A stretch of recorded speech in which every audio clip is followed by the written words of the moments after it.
اوعدك لو فهمت الكلام اللي هقوله في الفيديو ده كويس، انت هتعرف الطريق الصح اللي يخليك فعلا تبدا تعمل فلوس من على الانترنت.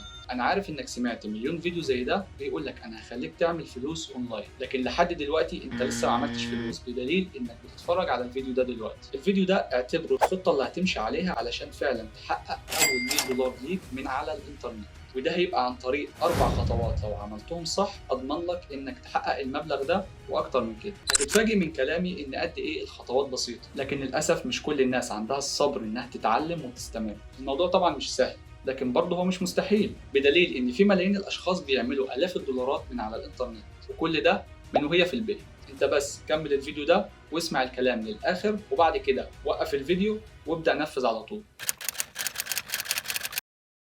أول خطوة بديهية لازم تعملها هي إنك تعرف إيه أصلاً المجالات اللي بتعمل فلوس حقيقية من على الإنترنت، لأن طبيعي إنك لسه في البداية وتايه ومش عارف تشتغل في إيه. المجالات كتير جداً ومختلفة، عندك مثلاً تسويق العمولة، تدوين، التجارة الإلكترونية، صناعة المحتوى، ومهارات تانية مطلوبة زي الجرافيك ديزاين والمونتاج والترجمة وغيرهم كتير. حاول تسأل نفسك إيه المهارة اللي عندي، إيه الحاجة اللي بحبها وعندي استعداد إن بجد أتعلمها وأشتغل فيها واقدر استمر. لما تلاقي اجابه على كل الاسئله اللي فاتت هتقدر فعلا تحدد المجال اللي هيبقى مناسب ليك. يعني مثلا لو بتحب الكتابه هتبدا تتعلم ازاي تعمل مدونه وتكتب عليها محتوى وتحولها لمصدر دخل ثابت، او تتعلم مهاره الكوبي رايتنج وتشتغل فريلانسر في التخصص ده. انا عارف انك هتسالني دلوقتي ازاي اصلا اعرف المجالات اللي بتجيب فلوس. الموضوع ابسط مما تتخيل. كل اللي عليك انك هتفتح يوتيوب وتبحث بكلمه مجالات العمل على الانترنت، هتلاقي فيديوهات كتير جدا بتتكلم عن مجالات الشغل اونلاين. اتفرج على اكتر من فيديو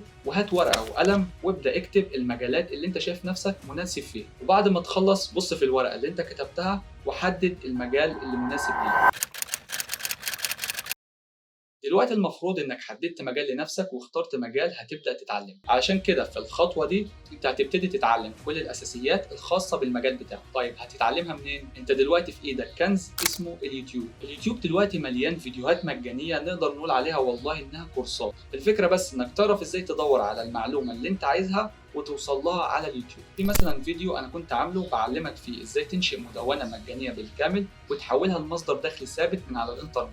الفيديو ده كانت مدته تقريبا 50 دقيقة وهيفيدك جدا لو انت مهتم بالمجال ده. روح اتفرج عليه او حتى اتفرج على اي فيديو انت شايفه مناسب في المجال بتاعك. ما تقلقش، انت مش لازم تدفع فلوس في البداية وتشتري كورسات مدفوعة. في مصادر كتير ممكن تتعلم منها كل الاساسيات في المجال بتاعك، واهمها زي ما قلت لك هو اليوتيوب.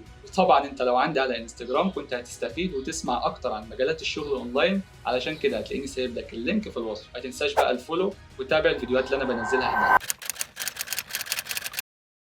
اتعلمت الاساسيات؟ طيب تمام قوي. دلوقتي جه الوقت انك تطبق اللي اتعلمته بشكل عملي. ابدا اشتغل بنفسك على الحاجات اللي انت اتعلمتها، زي مثلا انك تعمل مشاريع شخصيه او انك تشتغل لاصحابك وقرايبك بشكل مجاني في البدايه. الغرض هنا انك تكتسب خبره كويسه في البدايه وتعمل لنفسك بورتفوليو او معرض اعمال يثبت انك عندك فعلا المهاره اللي انت بتقول للناس انك بتقدمها بشكل كويس. مثلا لو دخلت مجال الجرافيك ديزاين فممكن تعمل تصميمات مجانيه لاصحابك، وكمان ممكن تدخل لجروبات الفيسبوك وتكتب انك ممكن تعمل للناس شغل مجاني في البدايه علشان تبني بورتفوليو محترم لنفسك. كل ده هيساعدك تكتسب ثقة في نفسك ويبقى عندك فعلا خبرة وتجربة عملية.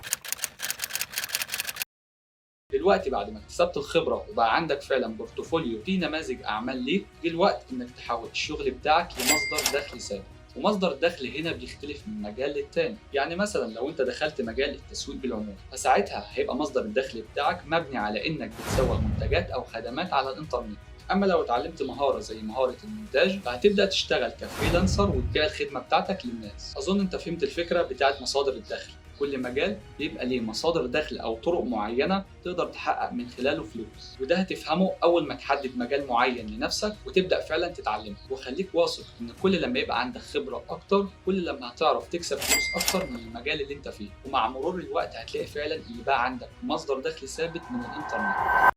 انا مش جاي اضحك عليك في الفيديو ده واقول لك انك هتكسب $100 بمجرد ما تقفل الفيديو. افتكر ان مفيش حاجه بتيجي بالسهل، وان مفيش حد برضه بيوزع فلوس على الناس ببلاش. بس انا بكلمك عن خبره وتجربه لمده 4 سنين في مجالات كتير من مجالات الشغل على الانترنت. لو عملت ال4 خطوات اللي انا قلت لك عليهم بشكل صح انا متاكد 100% انك هتقدر تعمل اول $100 ليك واضعاف كده بمرور الوقت. فانت دلوقتي مش خسران حاجه، جرب اللي انا قلت لك عليه وشوف هيحقق معاك نتيجه ولا لا. لو عجبك الفيديو طبعا ما تنساش تعمل لايك وتعمل سبسكرايب للقناه علشان الفيديوهات اللي جايه توصلك، ولو عندك اي سؤال سيبه في الكومنتات وانا هرد عليك على طول. طبعا ما تنساش الفولو على انستجرام، وهناك تقدر تتواصل معايا وتسالني في اي حاجه وهرد عليك ما تقلقش.